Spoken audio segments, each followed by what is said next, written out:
Have you ever felt a deep yearning for a place that feels like home?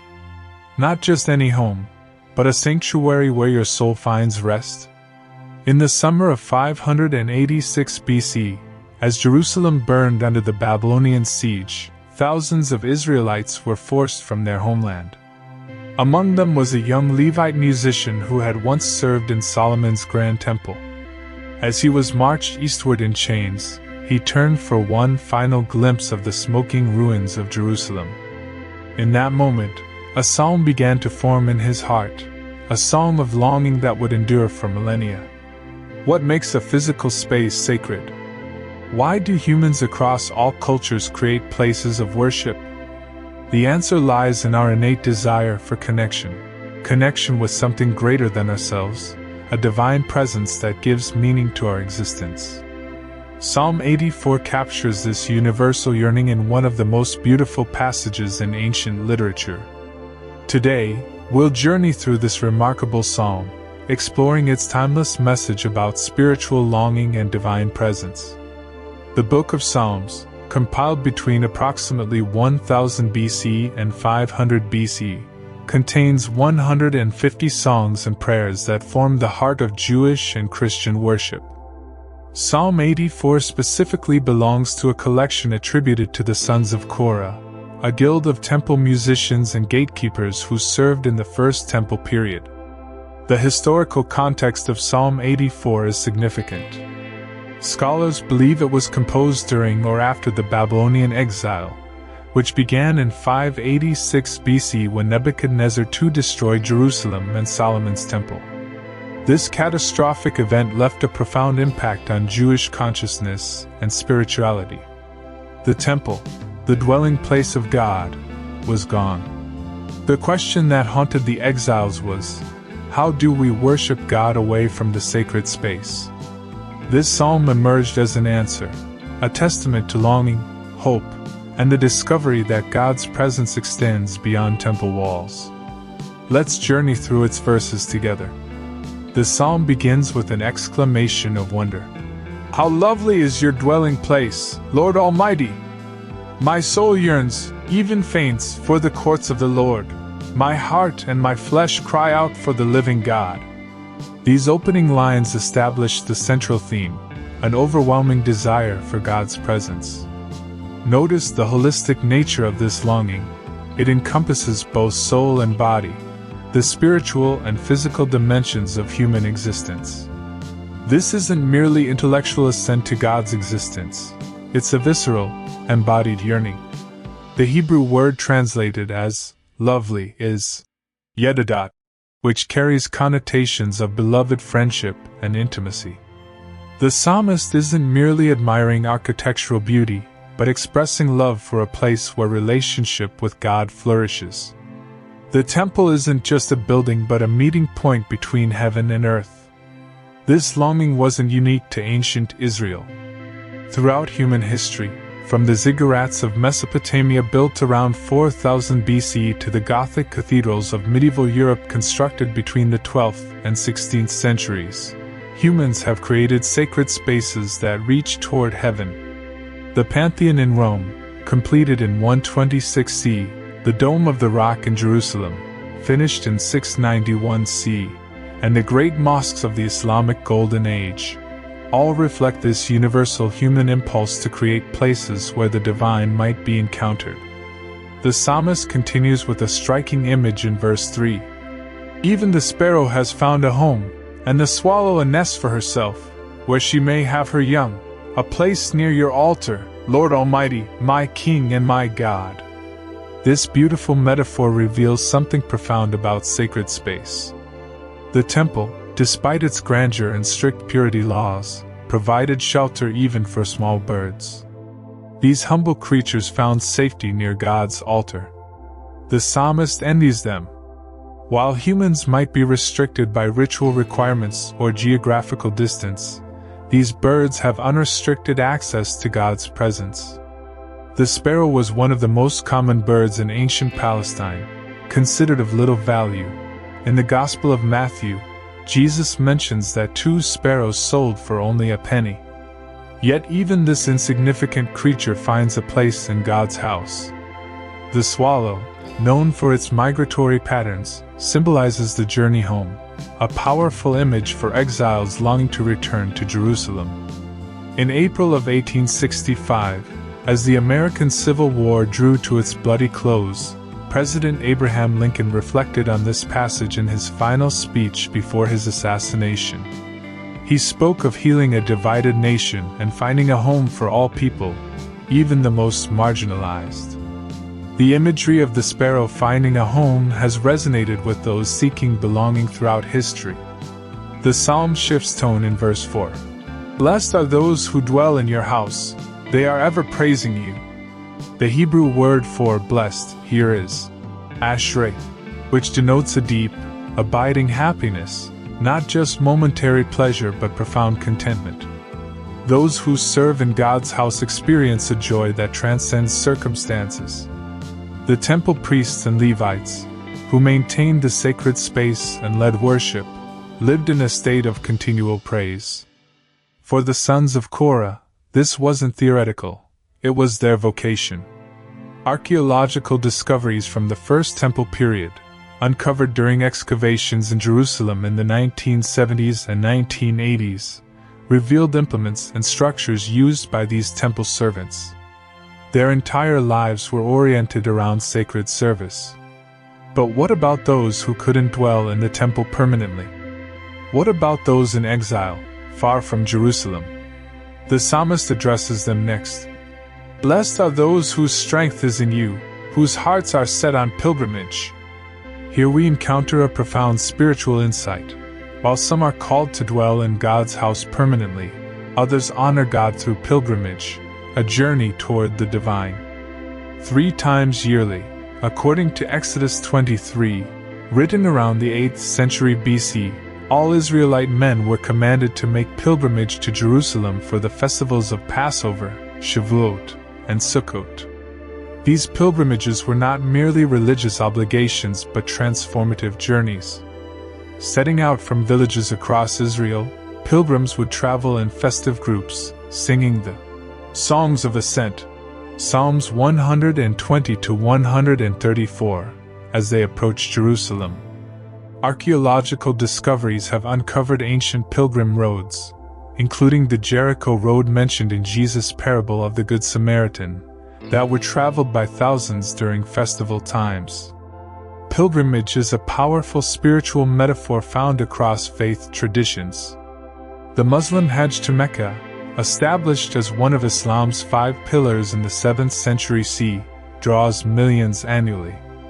Christian pilgrimages to Jerusalem and Rome began as early as the 4th century CE. The Camino de Santiago in Spain has attracted pilgrims since the 9th century CE. These sacred journeys transform the traveler through the hardship and joy of the path. Verses 6 to 7 contain some of the most beautiful poetry in the psalm. As they pass through the valley of Baca, they make it a place of springs. The autumn rains also cover it with pools. They go from strength to strength, till each appears before God in Zion.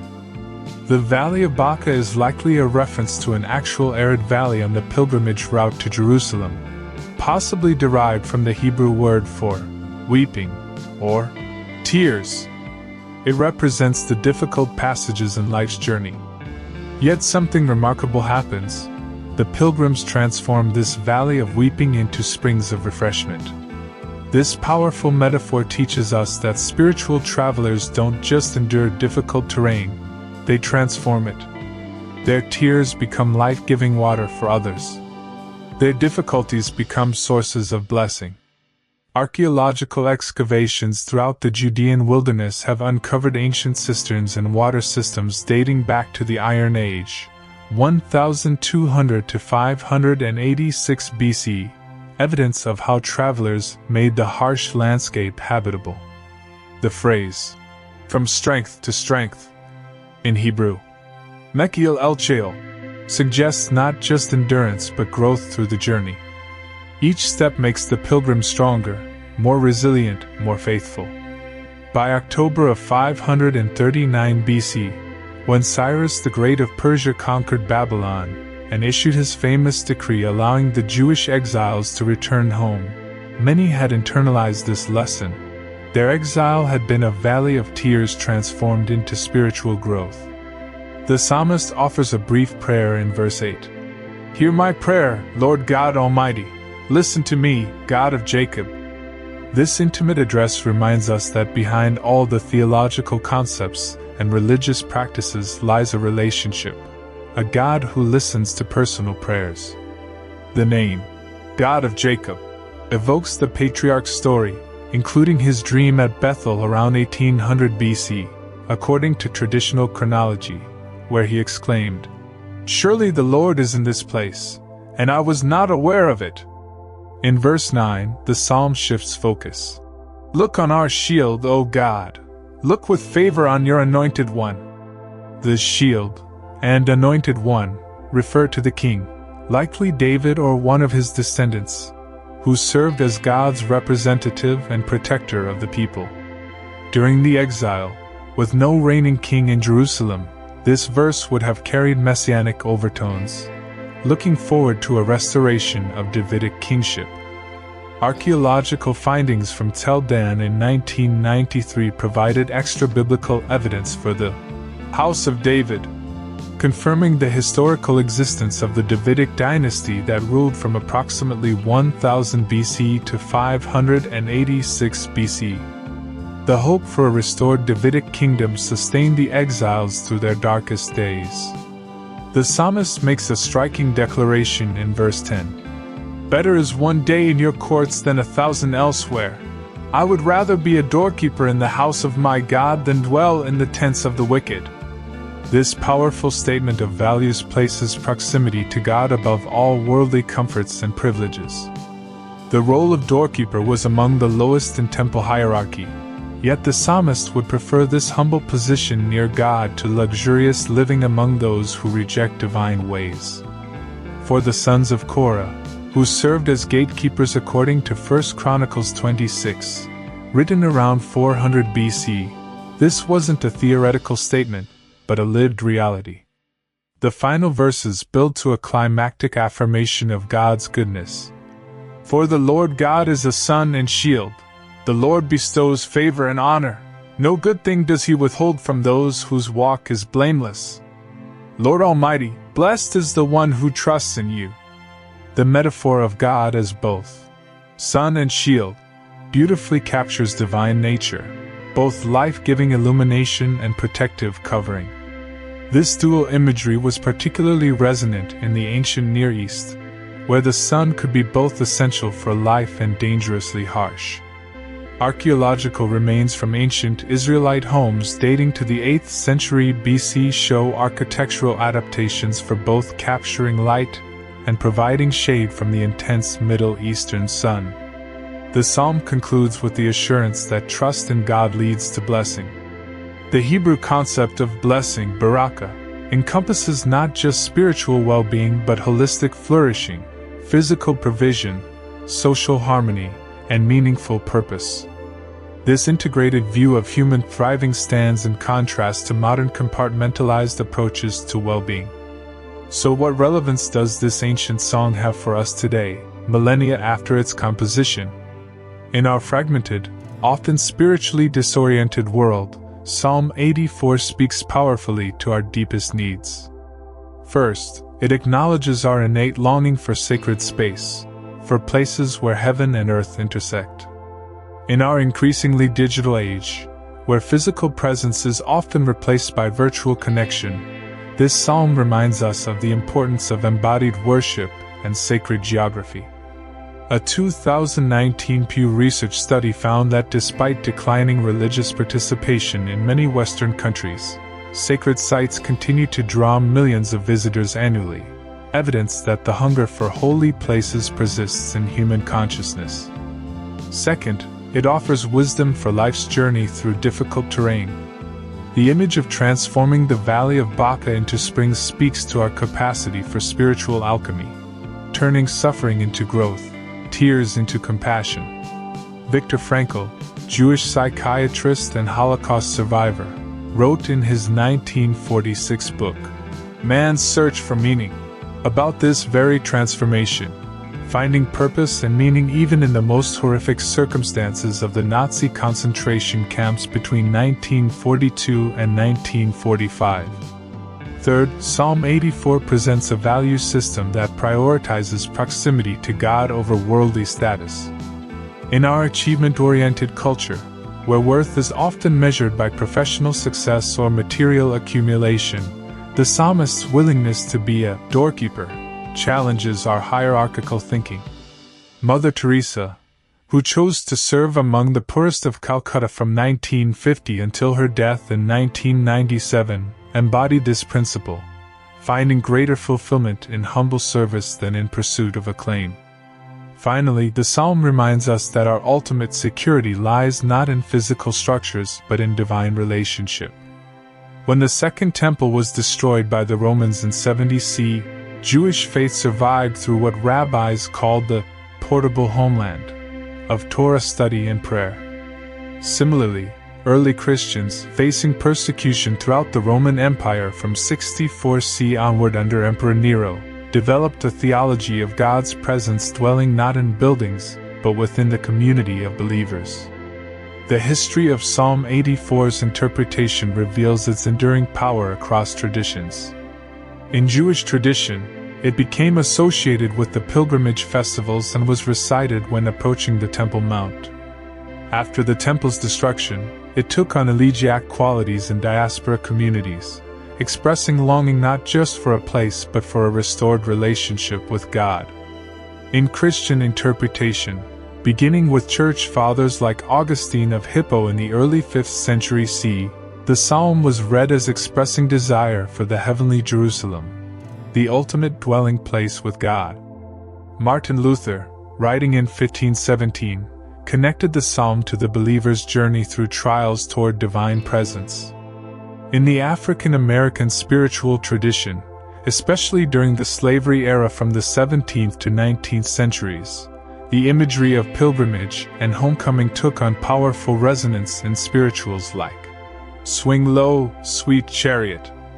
Muslim scholars, particularly during the golden age of Islamic philosophy between the 8th and 13th centuries CE, found in Psalm 84 resonances with Quranic themes about sacred space and spiritual journey. The great Jewish philosopher Moses Maimonides, writing in 12th century Spain, explored how the psalm's imagery of divine dwelling relates to intellectual contemplation of God. As we conclude our journey through Psalm 84, let's return to that Levite musician in Babylonian exile with which we began. Tradition tells us that though he never saw Jerusalem again in his lifetime, his children did. When the Persian Emperor Cyrus conquered Babylon in 539 BC and permitted the Jewish exiles to return home, the descendants of temple servants were among the first to make the journey back. Archaeological evidence from the post-exilic period shows that the returned exiles immediately set about rebuilding the altar and eventually the temple, completing it in 516 BC. Though smaller and less magnificent than Solomon's original temple, this Second Temple became the center of Jewish worship for the next 5 centuries. When the pilgrims came streaming back to Jerusalem for the first Passover celebration after the exile, imagine them singing the words their parents and grandparents had preserved through decades of displacement. "How lovely is your dwelling place, Lord Almighty! My soul yearns, even faints, for the courts of the Lord." The legacy of Psalm 84 continues today. In Jerusalem's Western Wall Plaza, where Jews have prayed since the destruction of the Second Temple, these ancient words are still recited. In Christian churches across continents, hymns based on this psalm, like Henry Light's "Pleasant are thy courts above," composed in 1834, continue to be sung. In countless personal prayers, the psalm's expressions of longing for divine presence still give voice to human spiritual hunger. Perhaps the most powerful truth of Psalm 84 is that while it begins with longing for a physical place, it ends with the recognition that the true blessing is not in the location but in the relationship. "Blessed is the one who trusts in you." The temple may stand or fall, we may journey or arrive, but the ultimate sanctuary is found in the divine connection itself. As you go from this place today, consider, what are the sacred spaces in your life? Where do you encounter the divine? How might your difficult valleys become places of springs? And most importantly, how might you live as though one day in God's presence is indeed better than 1,000 elsewhere? In a world often characterized by spiritual homelessness, may we all find our way to that ultimate dwelling place, not necessarily a physical structure, but the home our souls have been seeking all along. Before you go, I want to personally invite you to be part of our growing community here at Prayer Universe. If this video touched your heart or brought you peace, take a moment to hit that subscribe button and turn on notifications so you never miss a prayer or message that can uplift your spirit. But most importantly, I'd love to hear from you. In the comments below, share just one word or phrase of motivation that this video inspired in you, whether it's hope, gratitude, peace, or something else. Your words matter deeply to us because they help guide the content we create for this channel. Together, let's build a space filled with faith, encouragement, and connection. Thank you for being here, and remember, every prayer counts. See you in the next one.